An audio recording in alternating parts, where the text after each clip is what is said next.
Welcome viewers. இன்னைக்கு நம்ம பார்க்க போற கேஸ் உண்மையாவே நடந்துச்சா இல்ல ஒரு கிரைம் த்ரில்லர் படத்தில் இருந்து இந்த கதையை சொல்றீங்களா அப்படின்னு கேட்க வைக்கிற அளவுக்கு இருக்கும். அதுவும் இப்ப ரீசெண்டா நடந்த ஒரு கேஸ். கேட்கறதுக்கே நம்ப முடியாத அளவுக்கு இப்படிலாம் நடக்குதா அப்படிங்கிற மாதிரி இருந்துச்சு. பிகாஸ் படத்துல தான் இந்த மாதிரி சீன் எல்லாம் வரும். அண்ட் எனக்கு இன்னுமே பர்சனலா கனெக்ட் ஆனதுக்கு காரணம் இது நடந்தது பொள்ளாச்சியில. ஸோ இந்த கிரைம் நடந்தப்ப இங்க நல்லா மழை பெஞ்சிட்டு இருந்துச்சு. அந்த கிரைம் நடந்த இடத்துல இருந்து நானுமே அதே நாள் நைட்டு கொஞ்சம் தூரத்துல தான் இருந்திருக்கேன் அப்படின்னு நினைக்கும் போது அன்னைக்கு நைட்டு நம்ம இங்க மொபைல் நோண்டிட்டு ரீல்ஸ் பார்த்துட்டு இல்ல ஷார்ட்ஸ் பார்த்துட்டு மழையை ரசிச்சுட்டு இருந்த அதே நேரத்துல நமக்கு பக்கத்திலேயே இப்படி நடந்திருக்கு அப்படின்னு நினைக்கும் பொழுது அது ஒரு மாதிரியான ஸ்பைன் சில்லிங்கான ஒரு ஃபீலை கொடுக்குது.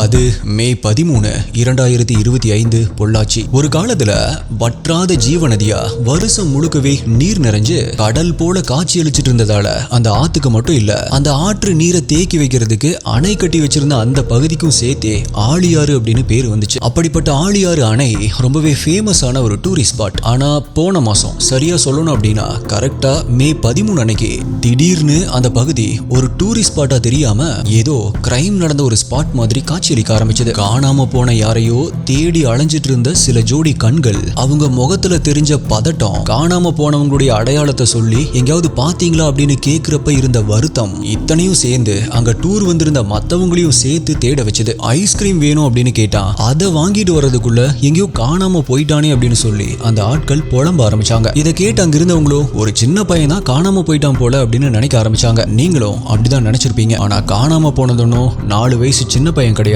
24 வயசு ஒரு பையன். 24 வயசு பையன் ஐஸ்கிரீம் கேட்டு அடம் பிடிச்சானா. ஏன் அவனுக்கே வாங்கிக்க தெரியாதா? அவன் என்ன சின்ன குழந்தையா அப்படின்னு கேட்டீங்கன்னா எஸ், அவன் ஒரு ஆட்டிசம் பாதிச்ச குழந்தை. அவனை தேடிட்டு இருந்தது அவனுடைய பேரண்ட்ஸோ ரிலேட்டிவ்ஸோ இல்ல, பொள்ளாச்சியில் இருந்த ஒரு தனியார் மனநல காப்பகத்தை சேர்ந்தவங்க தான் அவனை தேடிட்டு இருந்தாங்க. அவங்களுடைய காப்பகத்தில் இருந்த குழந்தைகளையும் இளைஞர்களையும் ஒரு மாற்றத்திற்காக இங்க கூட்டிட்டு வந்ததாகவும், அப்படி வந்த இடத்துல ஆட்டிசம் அப்படிங்கிற நரம்பியல் தொடர்பான வளர்ச்சி குறைபாட்டால பாதிக்கப்பட்ட வருண்காந்த் அப்படிங்கிற இளைஞர் காணாம போயிட்டதாகவும் கலங்கி போன கண்களோட சொல்ல ஆரம்பிக்கிறாங்க. அது மட்டும் இல்ல, உடனடியா அந்த வருண்காந்தோடைய அப்பாவுக்கும் இன்ஃபார்ம் பண்றாங்க. அவருமே பதற்றத்தோட வந்து பல இடங்கள்ல தேடி பாக்குறாரு. ஆனா எங்க தேடியும் வருண் கிடைக்கல அப்படிங்கறதால ஆழியாறு போலீஸ்ல அன்னைக்கு மேன் மிஸ்ஸிங் கம்ப்ளைண்ட்டையும் ரெஜிஸ்டர் பண்றாங்க. போலீஸும் உடனடியா அவங்களுடைய தேடுதல் வேட்டையை தொடங்குறாங்க. போலீஸுடைய விடா முயற்சியால அடுத்த சில நாட்களிலேயே காணாம போன அந்த இளைஞரும் கண்டுபிடிக்கப்படுறாரு. ஆனா அவரை கண்டுபிடிச்ச யார் மனசுலயுமே மகிழ்ச்சி இல்ல. அதுக்கு காரணம் வருண் கண்டுபிடிக்கப்பட்டாரு தான், ஆனா அவருடைய உடல்ல உயிரே இல்லாம கண்டுபிடிக்கப்பட்டாரு. எஸ், பொள்ளாச்சி ஆழியாறுல காணாம போனதா சொல்லப்பட்ட வருண் கேரளாவுடைய பார்டர்ல நடுப்புனி பி நாகூர் அப்படிங்கிற பகுதியில் இருக்கிற ஒரு தோட்டத்துல கண்டெடுக்கப்படுறாரு. சோ இப்ப அந்த மேன் மிஸ்ஸிங் கம்ப்ளைண்ட் ஒரு கொலை வழக்கா மாற்றப்பட்டு 8 தனிப்படைகள் அமைக்கப்பட்டு குற்றவாளிகளை போலீஸ் தேட ஆரம்பிக்கிறாங்க. சோ இப்ப அந்த வருண்காந்த் காணாம போனது எப்படி? ஒருவேளை யாராவது கடத்திட்டு போய் இந்த படுபாதக செயலை செஞ்சிருப்பாங்களா? அப்படி ஆட்டிசம் பாதிச்ச சாதாரண ஒரு மனநிலையில இல்லாத ஒரு இளைஞன் மேல யாருக்கு என்ன வன்மம் இருக்க முடியும்? ஒருவேளை சொத்து பிரச்சனை அப்படி இப்படின்னு ஏதாவது ஒரு குடும்ப தகராறு காரணமா இருக்குமா? இல்ல யாராவது பணம் பறிக்கலாம் அப்படிங்கிற எண்ணத்துல வருணை கடத்திட்டு போயிட்டு அதுக்கப்புறமா அவர்கிட்ட இருந்து அவரு மனநலம் பாதிக்கப்பட்ட ஒரு பையன் அப்படிங்கறதால அவருடைய குடும்பத்தை பத்தி எந்த ஒரு தகவலுமே வருண் கிட்ட இருந்து கிடைக்காம வேற வழி இல்லாம கொண்டு போட்டுட்டு போயிருப்பானுங்களோ? இப்படி பல சந்தேகங்கள் இந்த சில மணித்துளிகள்ல நம்மளுக்கு வந்திருக்கலாம். ஆனா ஒன்னு சொல்லட்டுமா எஸ்டிஏ, அடுத்தடுத்து நடந்த விஷயங்கள் உங்களை அதிர்ச்சியின் உச்சத்துக்கே அழைச்சிட்டு போனாலும் ஆச்சரியம் இல்லை. அதுக்கு காரணம் இந்த கொலை வழக்க விசாரிக்க 8 தனிப்படைகள் அமைக்கப்பட்டுச்சு அப்படின்னு சொன்ன இல்லையா, அந்த தனிப்படைகள்ல தீவிரமா வேலை செஞ்சுட்டு இருந்த ஒரு சப் இன்ஸ்பெக்டரே அதிரடியா கைது செய்யப்பட்டிருக்காரு. அது இல்லாம இன்னொரு சப் இன்ஸ்பெக்டரும் சஸ்பெண்ட் ஆயிருக்காரு. அப்படி இந்த கொலை வழக்குல குற்றவாளிகளை தேடி பிடிக்க வேண்டிய போலீஸே கைது செய்யப்பட்டது ஏன்? அப்படி அந்த போலீஸ் என்ன பண்ணாரு? முக்கியமா வருண் காணாம போனது எப்படி, அவர் கொலை செய்யப்பட்டது எப்படி, ஏன் கொலை செய்யப்பட்டார் அப்படிங்கிற விஷயங்களையும், இந்த கொலைக்கு பின்னாடி இருக்கிற பல மர்மமான ஜீரணிக்க முடியாத விஷயங்களையும் தான் இன்னைக்கு வீடியோல நம்ம டீடைல்டா டீகோட் பண்ண போறோம். நீங்க பார்த்துட்டு இருக்கிறது சரவணன் டீகோட்ஸ். நான் உங்கள் சரவணன். வாங்க இன்னைக்கு வீடியோக்குள்ள போலாம்.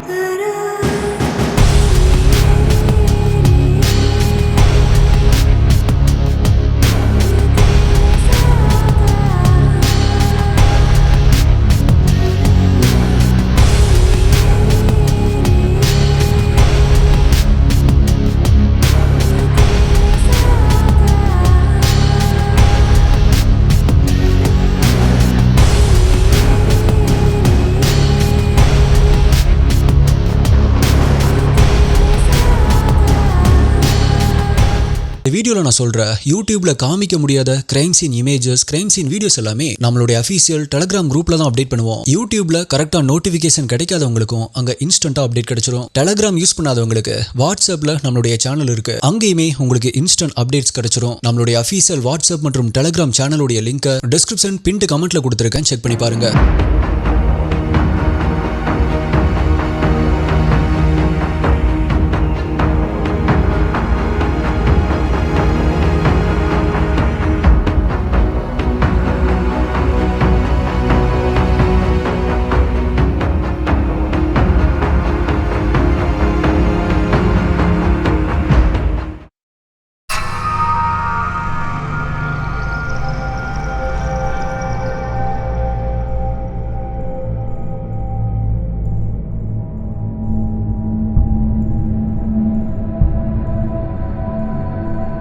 கோயம்புத்தூர் மாவட்டம் சோமனூர் கரவழி மாதப்பூரை சேர்ந்த ரவிக்குமார் அப்படிங்கிறவரு ஆட்டிசம் பாதிச்ச அவருடைய மகன் வருண்கான் வீட்டுல பண்ணுற அட்டகாசங்களும் சேட்டைகளும் அதிகமாயிட்டே வந்ததால எப்படியாவது அவர் ஒரு கண்ட்ரோலுக்கு கொண்டு வரணும் அப்படிங்கிற எண்ணத்துல வாய்ப்பு இருந்தா முழுசா குணப்படுத்திடலாம் அப்படிங்கிற ஆசையில பொள்ளாச்சி மகாலிங்கபுரம்ல இருக்கிற முல்லை நகர்ல யுத்ரா அறக்கட்டளை மறுவாழ்வு மையம் அப்படிங்கிற பேர்ல நடந்துட்டு வந்த ஒரு தனியார் மனநல காப்பகத்துல தன்னுடைய மகனை மே 4, 2025 அன்னைக்கு சேர்க்கிறாரு. அப்படி சேர்த்த சில நாட்கள்லயே, அதாவது மே 12 அன்னைக்கு வருணுடைய பர்த்டே வந்திருக்கு. சோ தன்னுடைய மகனுக்கு போட்டுக்கிறதுக்கு புது ட்ரெஸ், ஆல்சோ அந்த காப்பகத்தில் இருக்கிற மற்ற குழந்தைகளுக்கு ஸ்வீட் அப்படின்னு வாங்கிட்டு தன்னுடைய மகனை தான் பார்க்க வர்றதா சொன்ன ரவிக்குமாருக்கு, இப்பதான் உங்களுடைய மகனை கொஞ்சம் கண்ட்ரோல் பண்ணி அவர் பண்ற சேட்டைகளை கொஞ்சம் குறைச்சிருக்கோம், இப்ப திரும்பவும் உங்களை பார்த்தா பழையபடியே மாறுறதுக்கு வாய்ப்பு இருக்கு, அதனால இப்ப அவரை நீங்க பார்க்க வேண்டாம் அப்படிங்கிற பதில் தான் கிடைச்சிருக்கு. அதுவும் ஒரு வகையில சரிதான் அப்படின்னு ஏத்துக்கிட்ட ரவிக்குமார் தன்னுடைய பையனுக்கு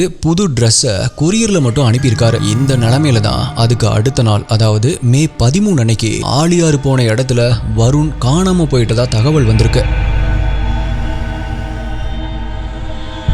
சோ நான் ஏற்கனவே சொன்ன மாதிரி போலீஸ் கம்ப்ளைண்ட் பண்ணி தேடுதல் வேட்டையும் தொடங்கி இருந்துச்சு. இந்த கேஸ்ல இன்னும் டெப்தா போறதுக்கு முன்னாடி ஆட்டிசம் அப்படின்னா என்ன அப்படின்னு ஒரு சின்ன விளக்கம் கொடுத்துட்டா இந்த கேஸை உங்களால ஈஸியா புரிஞ்சுக்க முடியும், ஈஸியா கனெக்ட் பண்ணிக்க முடியும் அப்படின்னு நினைக்கிறேன். Autism, ASD, autism spectrum disorder அப்படிங்கிறது ஒரு நோய் கிடையாது, அது ஒரு நரம்பியல் தொடர்பான வளர்ச்சி குறைபாடு. இந்த குறைபாட்டினால பாதிக்கப்பட்ட குழந்தைகள் கம்யூனிகேஷன் மற்றும் மற்றவங்க கூட பழகும் திறன், இந்த மாதிரியான விஷயங்கள்ல பின்தங்கி இருப்பாங்க. நிறைய பேருக்கு சரியா பேச வராது. சில குழந்தைகள் பேசினாலுமே தெளிவா மத்தவங்க புரிஞ்சுக்கிற மாதிரி பேச மாட்டாங்க. ஒரு சிலர் தலை மற்றும் கை விரல்களை சம்பந்தம் இல்லாம அசைச்சுக்கிட்டே இருப்பாங்க. ஆனா இந்த சிம்டம்ஸ் எல்லாத்துக்குமே ஒரே மாதிரியாவும் இருக்காது. ஒரே விஷயத்தை திரும்ப திரும்ப செய்யறது, பயம்னா என்ன, ஆபத்துனா என்ன அப்படின்னு தெரியாம இருக்கிறது, அர்த்தமே இல்லாத வார்த்தைகளை திரும்ப திரும்ப சொல்றது, காரணமே இல்லாம அழுகிறது, சிரிக்கிறது, கை தட்டுறது, குதிக்கிறது, கண்களை பார்த்து பேசுறத தவிர்க்கிறது, தனிமையில இருக்கிறது அப்படின்னு இப்படி பல அறிகுறிகள் மூலமா குழந்தைகளுக்கு இந்த பாதிப்பு இருக்கிறத கண்டுபிடிக்கலாம். மற்றபடி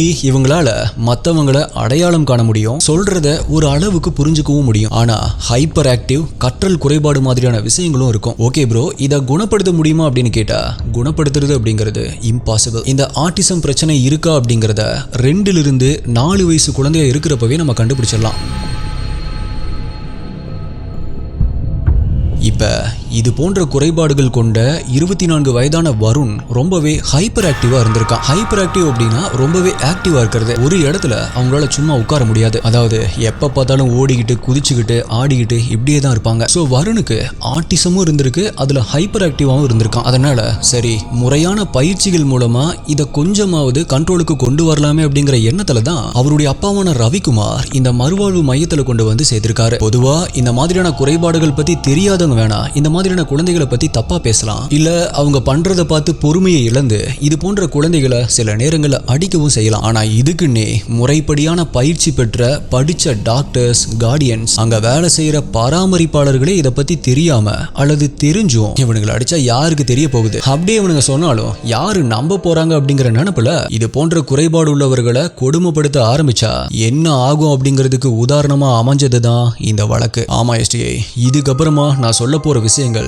ரொம்பவே டிஸ்டர்பிங்கா இருக்கும். சோ இங்கேயே நான் ஒரு வார்னிங் கொடுத்துறேன். சோ அப்படி வருண் அங்க ஜாயின் பண்ண ஆரம்பத்துல இருந்தே வருணுடைய சேட்டைகள் கொஞ்சம் அதிகமா தான் இருந்திருக்கு. சொன்ன பேச்சை கேட்காம இருக்கிறது, சொன்னதையே திரும்ப சொல்லிட்டு இருக்கிறது, ரொம்பவே ஹைப்பர் ஆக்டிவா இருக்கிறது அப்படின்னு அங்கிருந்த பராமரிப்பாளர்களுக்கு பெரிய சவாலா தான் இருந்திருக்கான் வருண்.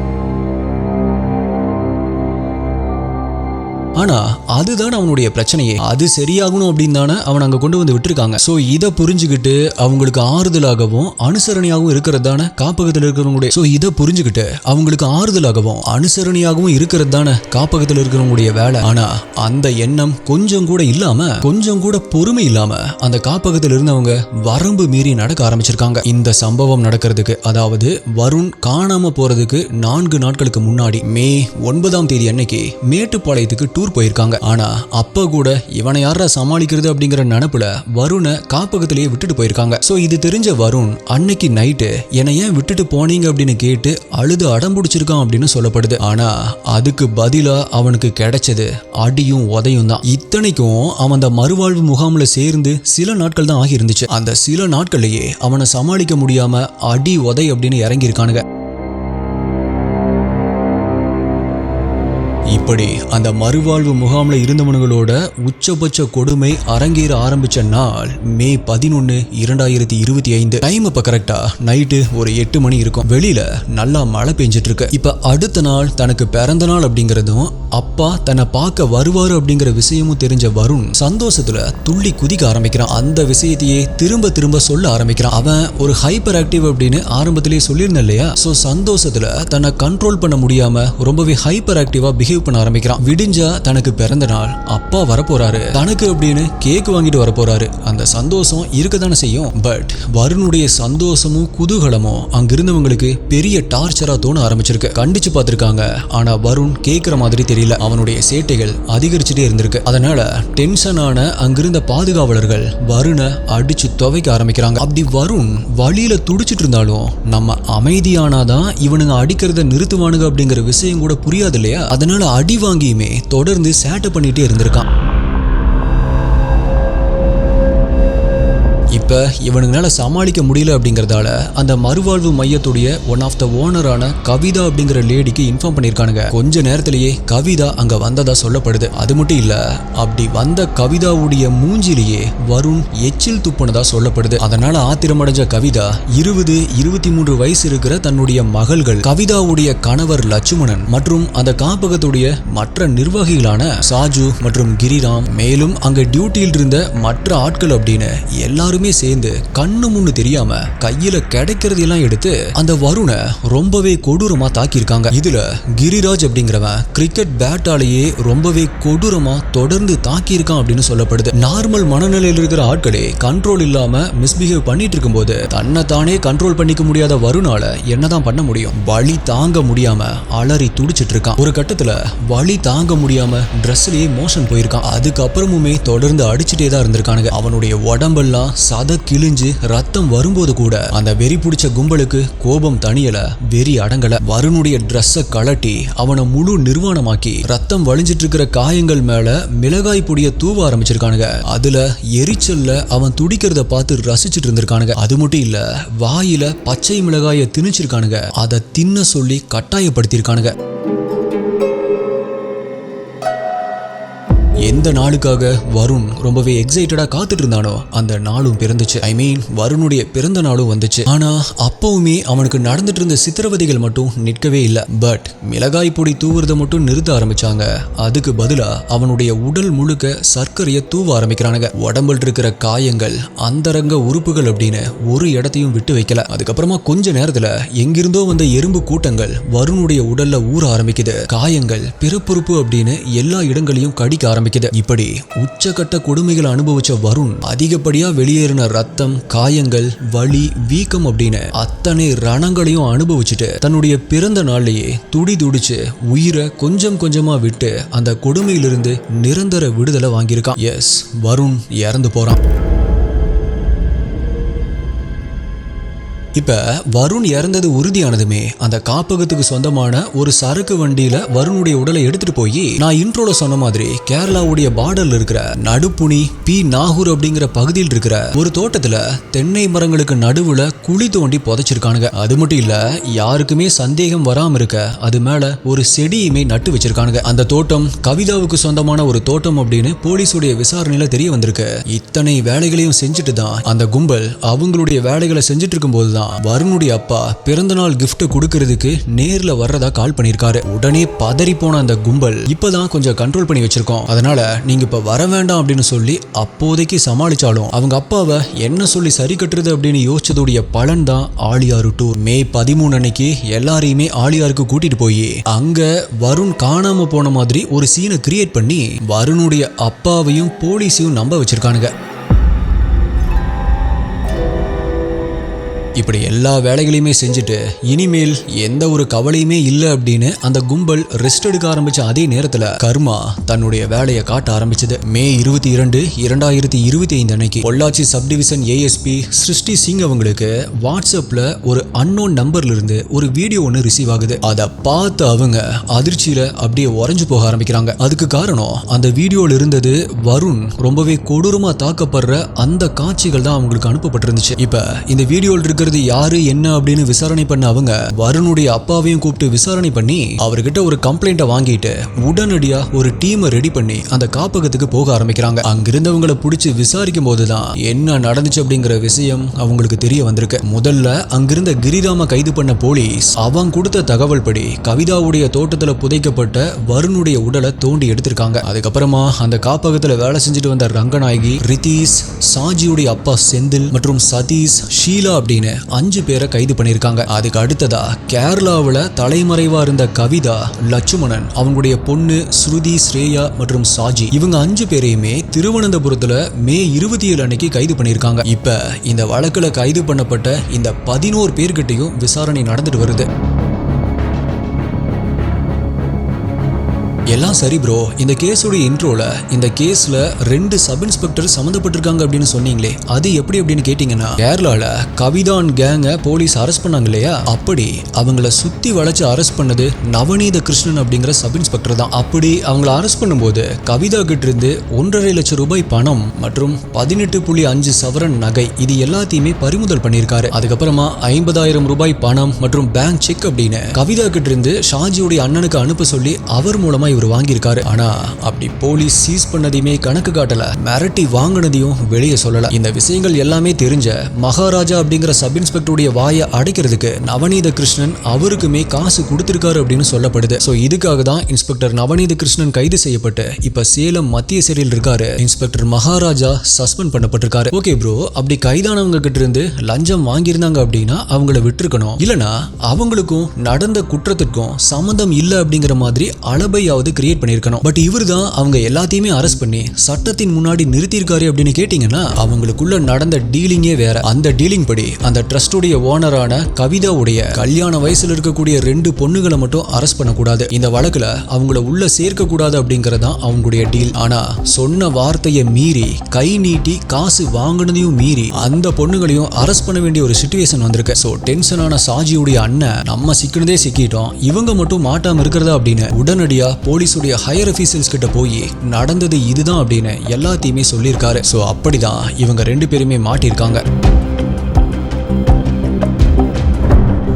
இந்த கேஸ்ல இன்னுமே சில முக்கியமான விஷயங்களை நான் இப்ப சொல்லி ஆகணும். கவிதாவும் அவங்களுடைய ஹஸ்பண்டான லட்சுமணனும் டாக்டருக்கு படிக்காமலேயே படிச்சதா ஊரை ஏமாத்திருக்காங்க அப்படின்னு சொல்லப்படுது. கிட்டத்தட்ட 9 வருடங்களா இந்த மறுவாழ்வு மையம் செயல்பட்டு வருது. பட் 3 மாசத்துக்கு முன்னாடி தான் அனுமதி வாங்கினதாகவும் சொல்லப்படுது. அப்படி முறையா படிக்காத இந்த போலி மருத்துவர்கள் நடத்தின இந்த மறுவாழ்வு மையத்துல ஒரு பேஷண்ட்டை சேர்க்கணும் அப்படின்னா 1 லட்சம் ரூபாய் நன்கொடையா கொடுக்கணும். அது மட்டும் இல்ல, மாசம் 40,000 50,000 ரூபாய் ஃபீஸ் ஆகும். அதுக்கப்புறம் அவங்க கேட்கறதுக்கெல்லாம் காசு அப்படிங்கிற மாதிரி ஒரு பணம் பிடுங்குற மையமா தான் செயல்பட்டு வந்திருக்கு. ஸோ இங்க ஜாயின் பண்றவங்க எல்லாருமே வசதி வாய்ப்போடு இருக்கிற அப்பர் மிடில் கிளாஸுக்கு மேல இருக்கிறவங்களா தான் இருக்க முடியும் அப்படின்னு நான் நினைக்கிறேன். இப்ப இறந்து போன வருணுடைய உறவினர்கள் என்ன சொல்றாங்க அப்படின்னா, எங்க குழந்தை இறந்து போனது எங்களுக்கு வருத்தம் தான், ஆனா பல வருஷமா இங்க சித்திரவதை அனுபவிச்சுட்டு வர்ற மற்ற குழந்தைகளை காப்பாத்த தான் எங்களுடைய குழந்தை உயிரை விட்டு உயிர் தியாகம் பண்ணிருக்கு அப்படின்னு சொல்லியிருக்காங்க. இந்த கேஸ்ல நம்ம கவனிக்க வேண்டிய விஷயங்கள் என்ன அப்படின்னா, மனநல காப்பகம் அப்படின்னு பேர் பேரை வச்சுட்டு